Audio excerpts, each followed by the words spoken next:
Vamos começar a nossa aula mais uma vez. Vamos usar o nosso querido slide, né? Ele vai permanecer aqui essa semana ainda, porque nós vamos falar sobre a população brasileira e hoje sobre o PEA. Meus amores, o que é o PEA?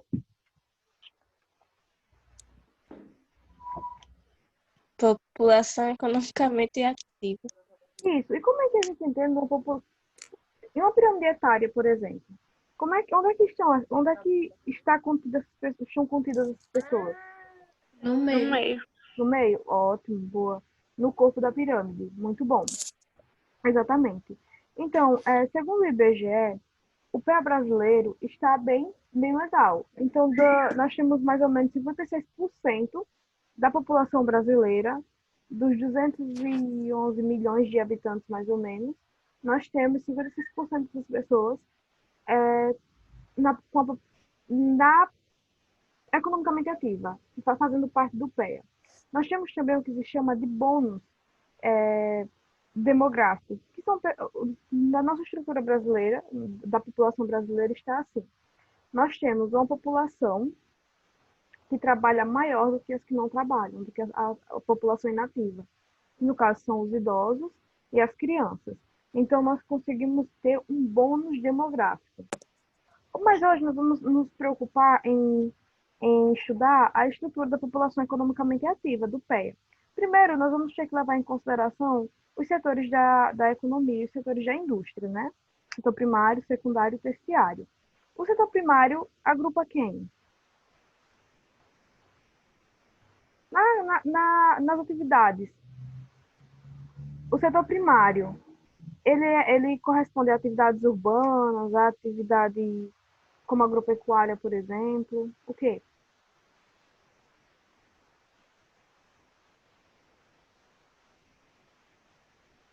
Mas, gente, nos setores produtivos da atividade econômica, o setor primário corresponde a quem?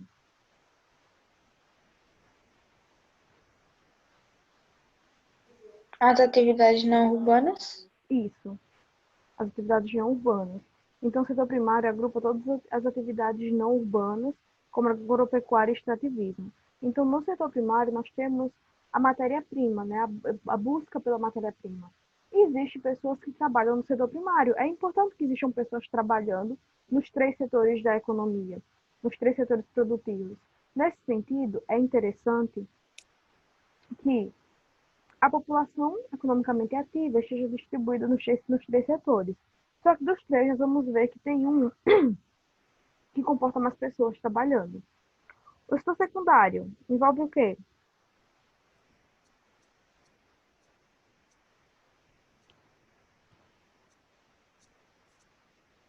Hum?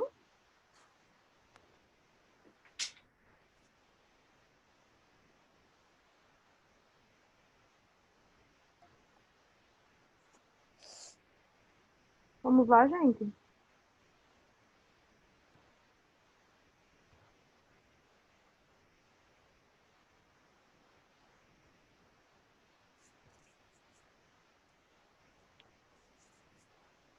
O setor secundário é responsável por que parte dos setores produtivos? Ele produz o quê?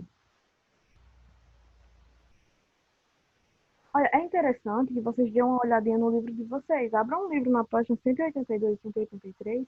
E muitas das informações que eu passo na aula estão contidas aqui. Então, gente, olha, o setor secundário é responsável pela transformação. Eu preciso de um setor que busque a matéria-prima, eu preciso de um setor que transforme essa matéria-prima em alguma coisa, e eu preciso de outro setor, que é o setor terciário, que venda, que dinamize, que comercialize o que foi produzido. Então, eu tenho três setores da economia, três setores produtivos aí. Não esqueçam disso, na geografia isso é muito importante, principalmente quando você vai estudar uma parte da geografia econômica. Você tem que compreender um pouco desses setores, do primário, do secundário e do terciário, tá bom? Então, olha, o setor terciário ele compreende todas as atividades de prestação de serviços e comércio.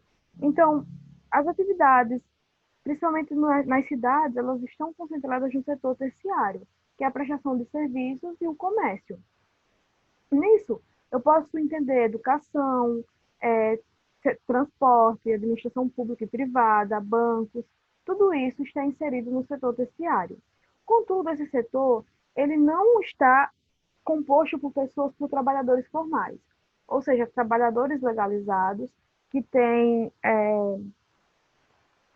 acesso a todos os direitos legais de um trabalhador. O Brasil, ele começou a se industrializar, nós vimos, né? A industrialização brasileira, ela veio se dar efetivamente mesmo em 1930 com Getúlio Vargas. Então, nós tivemos uma industrialização atrasada e isso se reflete muito na organização do nosso espaço, tanto rural quanto urbano.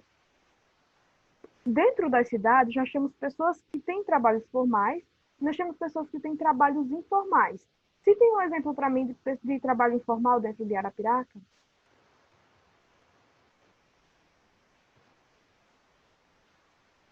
Advogados. Informal. Médico. Informal, esses são formais. Ah, tá. Não, esses são...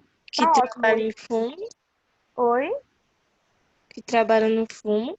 Que trabalha no fundo, Os camelôs? os camelôs. Exatamente. Então, as pessoas que têm uma atividade que não é amparada, não tem direitos que amparem essas pessoas, são consideradas pessoas que trabalham no setor informal da economia. Então, o camelô, a renda que ele vai ter, vai ser a renda da venda dele durante o dia. Ele não vai ter férias, ele não vai ter décimo, ele não vai ter FGTS, ele não vai ter nenhum direito, a garantia de nenhum direito que os trabalhadores devem ter. Então, por que isso aconteceu? Olha, quando a industrialização chegou, a gente teve a mecanização do campo. Então, as máquinas, elas saíram das cidades e ficaram, claro, ficou muitas máquinas na cidade, mas muita tecnologia foi levada para o campo. Então, lá, as máquinas começavam a substituir as pessoas. E aí, essas pessoas precisavam procurar um rumo de vida, precisavam sobreviver de alguma maneira. Então, as pessoas começavam a migrar para a cidade, fazendo aquela migração que nós estudamos bem, que é o êxodo rural. E as cidades começavam a ficar muito cheias, principalmente esse setor terciário da economia. Ou seja, iam muitas pessoas para a cidade, mas não tinha emprego para todas as pessoas. Então a cidade começou a sofrer uma hipertrofia. Começavam muitas pessoas a ficarem desempregadas e começavam a procurar algum meio de sobrevivência. Então, os vendedores ambulantes, aquelas pessoas que ficam nos semáforos, vendendo ou limpando o carro, tudo isso a gente considera como um setor informal da economia. Até aí alguma dúvida? Não. Então, olha, nós tivemos a introdução de muita tecnologia dentro do sistema produtivo. Então, todos os setores eles são afetados, né, por essas tecnologias, ocasionando o êxodo rural, a migração do campo para a cidade. Ou o desemprego mesmo, em qualquer setor. O uso de máquinas nesses setores, eles fazem com que os trabalhadores percam o emprego e fiquem desempregados porque a máquina dá menos gastos para o dono daquele comércio. Então, não é só no campo que a gente sente os efeitos da mecanização do trabalho, mas nos 3 setores produtivos também. Até aí alguma dúvida, gente? Também não. Não. Vamos lá. Vamos para a página 184? Na página 184 tem uma atividade. Outra coisa interessante, isso a gente já falou bastante sobre a mulher no mercado de trabalho, né? O trabalho informal, ele faz o desemprego cair. Por quê? Porque quando eu tenho pessoas no setor informal, embora não tenham os benefícios que o trabalhador o trabalhador que está ali trabalhando nas bases legais tem, ele ainda assim continua sendo empregado, ele está trabalhando, ele está conseguindo sobreviver, então ele sai daquela taxa, daquele índice de desemprego. Só que, claro que tem suas consequências. Outro fator interessante, né, nesses 3 setores da economia é que a mulher começou a fazer parte da economia, começou a trabalhar, começou a ganhar espaço no mercado de trabalho, começou a ganhar espaço nas universidades. Então, é muito importante o papel da mulher dentro desse sistema produtivo. Porque por muito tempo nós lutamos por isso. E hoje a gente vem ganhando espaço. Então vamos lá, atividade, da página 184. Vamos tentar responder? Bora. Vamos lá. Diferencia o setor terciário formal do informal. O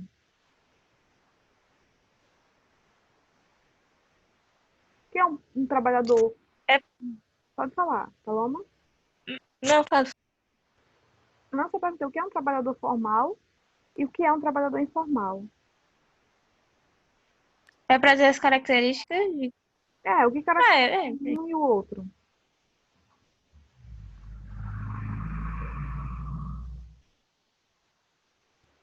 Porque trabalhador formal tem os direitos dos trabalhadores com carteira assinada e os trabalhadores informais são autônomos, não têm os direitos. Vínculo empregatício, exatamente isso. Exatamente, perfeita a resposta. Exatamente assim. O terciário formal é composto por trabalhadores com carteira assinada. Já o informal, o trabalhador não possui vínculo empregatício. Todos responderam ou eu preciso voltar? Posso ir para a segunda? Hum.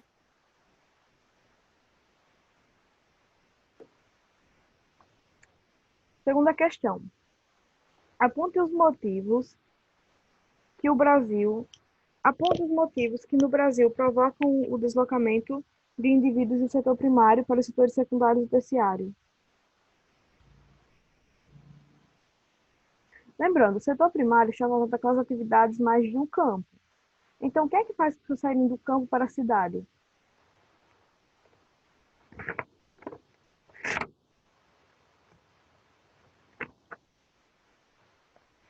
Hã? O que é que provoca a saída das pessoas do campo para a cidade? Falta de trabalho A falta de trabalho, E por que as falta más e condições de vida. isso? Mas por que falta trabalho no campo? Oi? Porque com o tempo foi chegando as máquinas industrializadas e as pessoas foram Isso, utilizando mais elas do que trabalhadores. perfeito. Então, a resposta é a forte mecanização da lavoura e a falta de melhor distribuição de terras também. Assim, no Brasil nós já falamos sobre isso nas aulas passadas, né, naquele conteúdo sobre migração.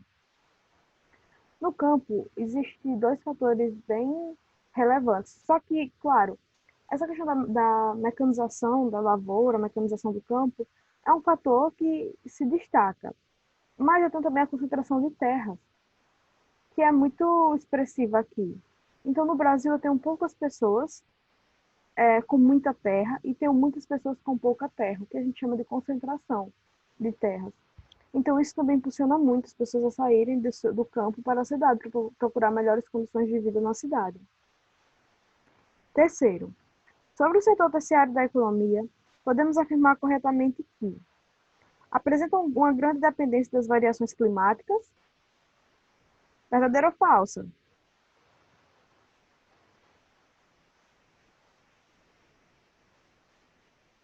Falso. Limita-se a oferecer produtos e mercadorias materiais.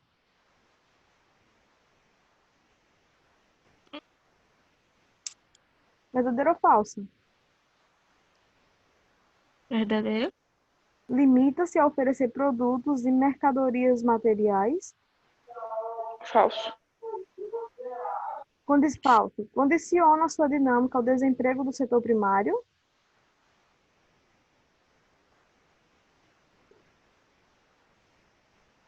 Ele só existe e só é dinâmico por causa do desemprego que tem no setor primário. Olha, condiciona a sua dinâmica do desempenho do setor primário. Então, ele só é dinâmico se o setor primário for também? Não. Não. Encontra-se emancipado dos demais setores da economia, ou seja, ele é independente, não tem nenhum vínculo com os outros setores. Tem vínculo. E como tem, né? E letra E, abriga uma grande carga de trabalhadores informais? Sim. Sim. Então, a resposta certa é a letra E. Abriga uma grande carga de setores informais. Quarta questão. Olha, a economia é dividida em três, e há quem fale em quatro setores. Assinala a alternativa que apresenta o conjunto de atividades econômicas responsável por extrair ou produzir as matérias-primas sobre o meio natural. No Brasil, é uma das atividades que menos oferece empregos, mas uma das que possui os maiores rendimentos. O texto acima define a característica principal de qual setor produtivo? Setor primário, do secundário, do setor terciário, apenas da atividade industrial ou apenas da atividade agrícola?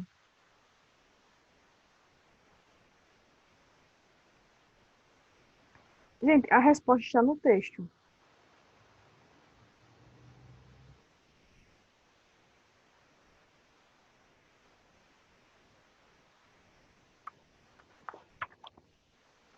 Setor primário?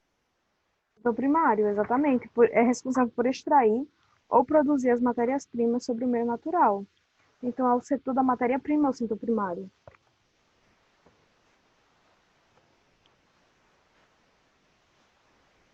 Podemos avançar? Uhum. Sim. Então, nós temos aí uma imagem bem interessante, e tem assim, desigualdade na estrutura social. A participação das mulheres no PEA, na população economicamente ativa. E eu me sinto na obrigação de ler esse texto, porque ele é muito legal. Vamos lá, olha. O censo 2010 registrou que no Brasil o número de mulheres é maior que o número de homens. Do total da população, 98.223.155 são mulheres, enquanto que 98.223. Gente, eu tô perdendo nos números, chega. 93 milhões.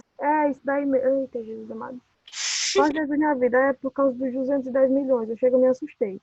É que eu tô meio lenta hoje. Do total da população, 98.223.155 são mulheres, enquanto que 93.576.015 são homens, ou seja, 50,8% são mulheres, enquanto 49,2% são homens. Ou seja, nós estamos vivendo mais. E aí nós vamos entender por quê. A taxa de masculinidade indica que para cada grupo de 96,9 homens, existem 100 mulheres. Esses dados são resultantes de uma maior longevidade feminina, que, segundo biólogos, tem origem em fatores biológicos, mas que se acentuam em virtude de acidentes de trânsito, homicídios e estresse, fatores aos quais os homens estão mais expostos. Como resultado, a diferença na expectativa de vida entre homem e mulher é de aproximadamente 8 anos de vida a mais para as mulheres. Acontece que esse fato não é uniforme sobre todo o espaço brasileiro, sendo maior a proporção de mulheres nas áreas de imigração, onde o homem parte em busca de melhorias de vida, deixando a mulher e os filhos. Fato típico de vastas áreas do Nordeste, semiárido. Por outro lado, as regiões de novas fronteiras agropecuárias, como Roraima, Acre, Amapá, Mato Grosso, Tocantins, etc., apresentam um maior quantitativo de homens, uma vez que são áreas de imigração. Em um país onde a maior parte da população é feminina, são grandes os preconceitos e a discriminação contra a mulher, mesmo que esta tenha conseguido conquistar ao longo da história do Brasil espaço cada vez mais importante na sociedade. Hoje, comparado com os outros momentos da nossa história, é grande a participação das mulheres em vários espaços, como na política e no mercado de trabalho, aumentando sua participação no PEA. E aí, mulheres desta sala de aula, o que é que vocês acham disso? Bom, Bom? Por que é bom? Por que é bom? oi? Por que é bom? Vamos lá. Nós temos mulheres no mercado de trabalho, nós vimos aqui que as mulheres estão ganhando muito espaço, nós estamos vivendo mais que os Que tá homens. se igualando. Olha, 8 anos a mais do que os homens. Isso é muita coisa. É quase uma década. Gente, quando a gente vê aquela pirâmide etária, nós vimos que sempre a gente viu que na parte, e é um gráfico, né, dividido por sexo, homens e mulheres, nós vimos que os homens, aquela parte que corresponde ao homem, que é aquela geralmente representada pela cor azul, sempre é menor. Principalmente quando a gente chega no topo, que representa os idosos. Então, isso significa que, olha, os homens estão, segundo a matéria, os homens estão mais expostos a alguns fatores que levam à morte mais rápido, como estresse, como brigas no trânsito, acidentes no trânsito também. Tudo isso leva à diminuição dos homens na sociedade. Significa também que os homens saem do pé, da população economicamente ativa. E nós, enquanto nós mulheres, começamos a nos cuidar mais e nós passamos já durante a história por uma longa luta de buscas por novas oportunidades e por espaço no mercado de trabalho. Então, hoje, você vê a mulher, ela tendo chances no mercado de trabalho, mulheres liderando, mulheres da universidade, mulheres tendo uma estrutura familiar, mulheres independentes. Então, isso é muito importante para a gente, para uma sociedade, né, como a nossa, ter a mulher ter um espaço dentro dessa sociedade e um espaço de independência. Vocês hoje podem estudar, vocês hoje podem escolher o que querem fazer. Vocês podem dizer, olha, eu vou fazer um concurso para a polícia, eu quero ser policial. Ah, eu quero ser médica, eu quero ser veterinária, eu quero ser professora, eu quero ser... Vocês escolhem o que vocês querem ser hoje. Nem sempre foi assim, a gente não tem o direito nem ao voto. Então era uma coisa, hoje o voto, ele é uma coisa mais banalizada, mas se todo mundo soubesse a importância do voto, de quantas lutas nós tivemos que enfrentar para votar, para ter direito ao voto, ter direito de escolha dentro de uma sociedade, a gente valorizaria mais essa questão, porque foi muitas lutas, foram muitos estresses, muitas mortes durante a história para que a gente conseguisse esse direito. Então, voltando aqui ao nosso conteúdo, nós também participamos bem do setor do PEA, daquela parte economicamente ativa da população. Participamos tanto quanto os homens, embora a gente, em muitos setores, a gente ganhe menos do que os homens. Mas a gente já começa a fazer parte, já começa a ter um significado muito grande o papel da mulher dentro da população economicamente ativa, o PEA. Meus queridos, até aí alguma dúvida, alguma angústia? Não. Não? Ótimo. Alguma animação?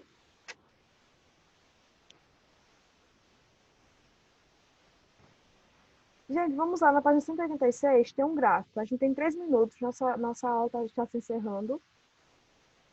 E tem assim, distribuição da população ocupada por grupos de idade, segundo o sexo, de 2003 a 2011. Então, vejam. Nós temos aí por idade, né, um gráfico distribuído por idade, de 10 a 14 anos, de 15 a 17 anos, de 18 a 24 anos, de 25 a 49 anos, de 50 anos ou mais. Homem, mulher. Então, vejam, o texto, né, que nós vimos aqui no livro, e o que a gente já vem discutindo nas aulas, como esse gráfico representa isso. Então, as mulheres, principalmente a partir de 15 a 17 anos, os homens ainda predominam, mas de 18 a 24 anos, de 25 a 49 anos, são as mulheres quem se destacam.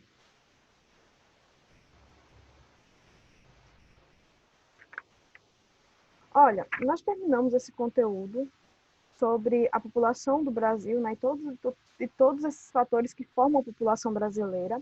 Na nossa próxima aula, nós vamos estudar já o espaço urbano brasileiro, e vocês vão ver que a gente também vai voltar a esse conteúdo, falar sobre o espaço urbano e falar sobre toda uma dinâmica da população dentro daquele espaço. Nós vamos continuar falando sobre êxodo rural, com certeza, porque isso foi muito importante, foi muito relevante na formação das cidades. Nós vamos ver também como está a formação das cidades no Brasil, a diferença de metrópole, de megalópole, de cidade global. Nós vamos aprender tudo isso amanhã, tá bom? Alguma dúvida até aqui? Não. Não? Posso encerrar a aula? Pode sim. Vocês têm certeza? Pode. Ok. Sim. Ok. Absoluto. Tchau, meus amores. Até amanhã. Tchau, tchau. Tchau, Tchau, professora. Até amanhã. tchau, até amanhã. Tchau. Tchau.